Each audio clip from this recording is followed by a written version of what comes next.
Sukli. Thank you po. Magandang araw! Bago ako bumaba, nagluto na muna ako nitong munggo na ulam namin for lunch.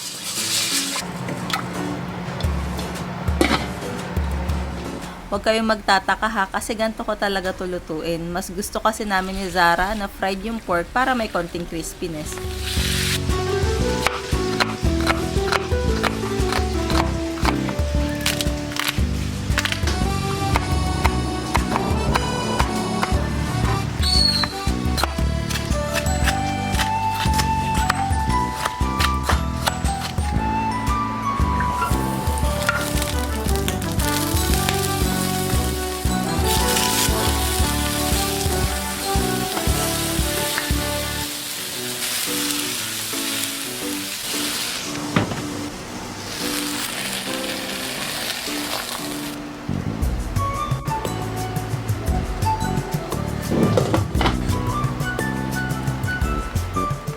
Pagkatapos kong magluto, nag-ready naman ako ng pagkain ni Hershey at Kisses. Chicken pala tong nilaho ko sa kanila.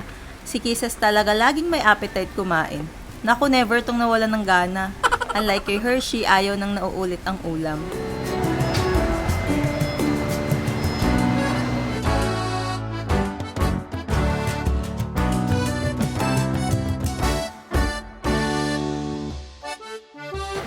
Pagkatapos nilang kumain, nag-record lang ako nitong bandana na nabili ko para sa kanila. Super cute ano?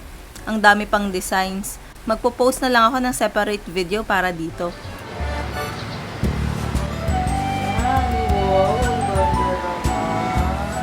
Then, naligo naman ako.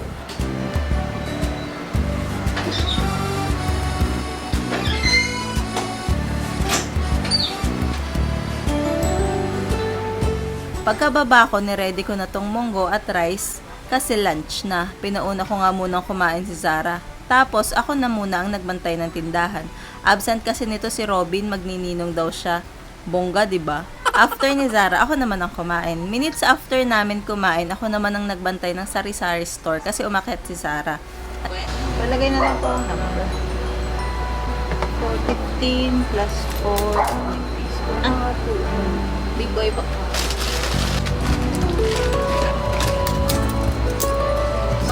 Dahil nasa taas si Zara at wala si Robin, matik ako ang magmo-monitor ng Aquarius.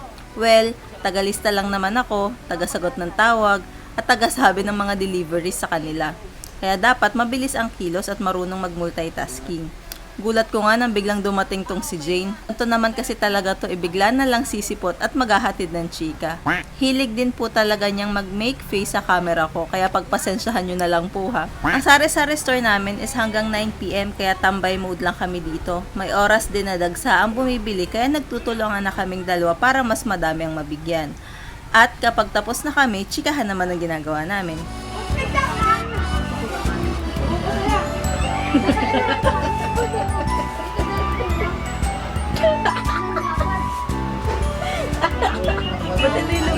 Magsasarado na nga dapat kami nang may humabol pa na bata para bumili. Syempre, pagbibilhan ko kasi every piso count. At pagkatapos ng lahat ng to, sakala kami kakain. Minsan kung anong ulam namin ng lunch, yun na din ang ulam namin ng dinner para mas tipid. Sa mahal ng bilihin ngayon, dapat maging practical.